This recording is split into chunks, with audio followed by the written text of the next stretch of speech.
Bonjour, petit asticot de la mañana. Wesh les clashers, wesh les gueutards. Et je me sens super mal à l'aise puisque je pense que je fais une très mauvaise imitation et en plus c'est pas du tout ma façon de m'exprimer. Bref, aujourd'hui je voudrais faire une vidéo réponse à Efkan, notamment sur le sujet de son genou et de sa vidéo sur le diagnostic du médecin à ce propos. Quand je suis sorti du cabinet comme ça, j'ai pensé à vous. Je lui ai posé une question en disant docteur, quelles sont vos recommandations pour éviter ce type de traumatisme? Genre les mecs qui font de la muscu, comment ils peuvent s'y prendre pour éviter d'avoir une lésion méniscale?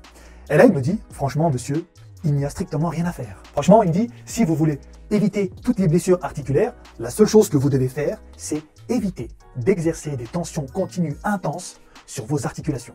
En gros, si tu veux pas te niquer les articulations, ne fais pas de muscu. Comme lui fait ses vidéos sans texte, il n'y en aura pas de mon côté, mais comme d'habitude, j'aurai quelques guides là, donc oui, tu auras des coupures dans la vidéo. Le point principal, ce sera est-ce que ce qu'il a dit est vrai? À savoir, est-ce qu'on ne doit pas faire de muscu si jamais on veut préserver au maximum la santé de ses genoux et en particulier de ses ménisques? Déjà, premier point à clarifier, je ne veux pas ici remettre en question ce qu'a dit le médecin, mais peut-être plutôt les interprétations qu'Efkan en a faites. J'ai pas vu le professionnel de santé en face à face, et si il est spécialiste de l'articulation des genoux, à mon avis, il en connaît légèrement plus que moi sur le rayon. Ou alors c'est peut-être aussi possible qu'il soit plutôt au courant de ce qui se passe chez la majeure partie de la population et non pas chez des franges très spécifiques. Faut savoir que ceux qui font de la muscu et en particulier, on va en parler plus tard, de l'haltérophilie, c'est pas très commun. Même les médecins du sport qui sont pourtant censés être spécialisés sont pas forcément les plus compétents quelquefois. En l'occurrence, il y a une étude que j'ai trouvée et qui se paie le luxe d'en analyser plein d'autres, ce qui est bien puisque ça m'évite d'avoir à le faire. L'exact sujet c'était est-ce que faire des squats profonds, ça abîme les genoux?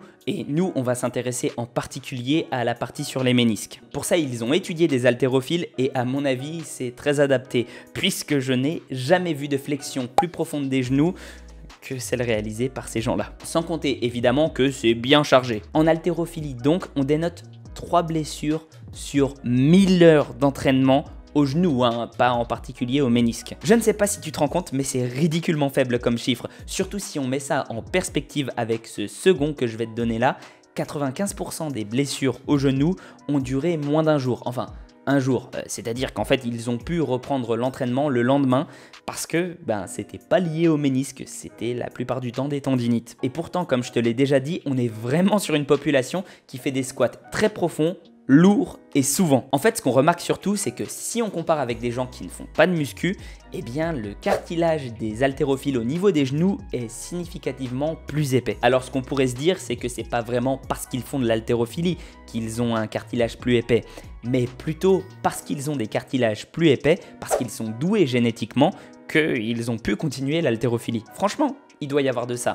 Mais, comme je te l'ai déjà dit, l'étude en cite d'autres qui montrent, elle, qu'il peut clairement y avoir des adaptations cartilagineuses selon la loi de Wolff. Ou de Wolff, hein, je sais pas comment ça se dit. Mais c'est une règle qui dit, en fait, grosso modo, que ce que tu vas utiliser en termes de tissu dans ton corps humain, tu vas le renforcer. Par exemple, quand on a des gens qui tapent dans des, je sais pas, des troncs de bananiers, je pense, les mecs qui font du Muay Thai, ils vont avoir les os des tibias qui vont se renforcer. On remarque aussi que malgré leurs entraînements et leurs compétitions très intenses, les haltérophiles ne souffrent pas plus que la population générale de problèmes de ménisques. Quand on sait que les athlètes poussent leur corps à fond, qu'ils vont dans leur dernier retranchement parce qu'ils ont envie de gagner, et donc qu'ils ont généralement plus de blessures que les non-sportifs, le fait de ne pas avoir plus de blessures aux ménisques que ceux qui ne font pas de sport, c'est assez étonnant. On pourrait presque se dire qu'une activité modérée qui surcharge tes cartilages mais qui ne le fait pas de façon trop brutale, et la musculation se prête assez bien à cette définition, parce qu'on va pas se mentir, on fait pas une compète à chaque fois qu'on va soulever des poids, que ce type d'activité régulière pourrait aider à moins se faire de blessures que les gens qui ne font rien. Alors c'est une extrapolation de ma part, puisque l'étude ne conclut pas ça.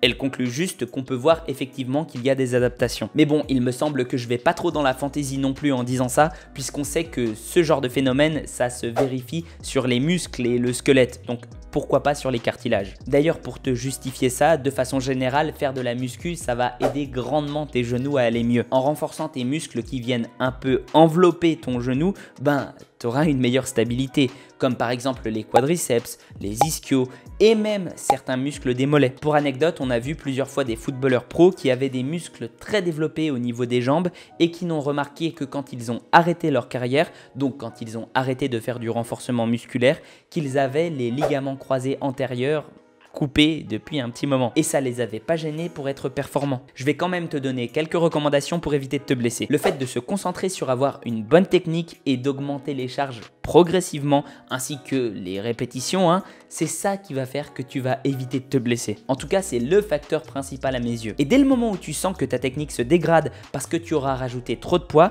alors redescends.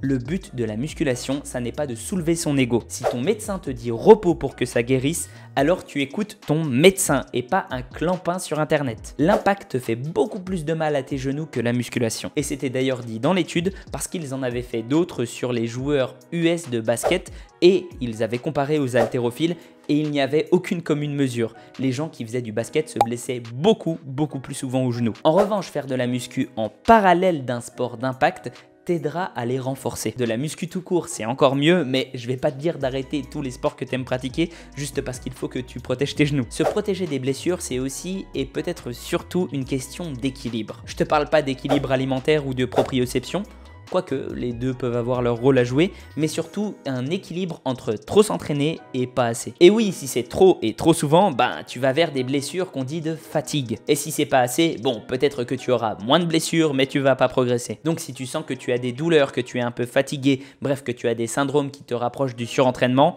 alors lève le pied. Tu pourrais te dire, bon, j'ai mal à certains angles, donc je vais descendre moins profond et charger plus lourd. C'est pas une super idée d'après les données qu'on peut avoir, je vais t'expliquer ça. Quand tu descends en flexion profonde, ton tendon patellaire recouvre plus de tes os que quand tu ne le fais pas. Qui dit recouvrement plus important dit meilleure répartition des forces. En plus, descendre profondément te permet d'avoir une meilleure amplitude pour tes muscles et donc de les faire plus grossir. Ce qui veut dire que si tu descends moins profond avec plus de charge, non seulement évidemment tu as plus de charge, donc ça fait plus de contraintes sur tes genoux, mais en plus tu as moins de surface. Donc c'est un double effet qui se coule pas cool. Enfin, les compléments alimentaires type collagène, glycine, etc. t'aideront à avoir une meilleure santé articulaire, mais ils seront beaucoup plus efficaces si tu le fais en préventif. Donc il vaut mieux éviter d'attendre le dernier moment d'avoir une douleur avant de commencer à les prendre. Ah, et prendre la qualité, pas du collagène bas de gamme parce que non seulement ce sera pas très efficace, mais en plus il peut y avoir des trucs pas cool, genre des maladies à prions, un peu comme celle de la vache folle.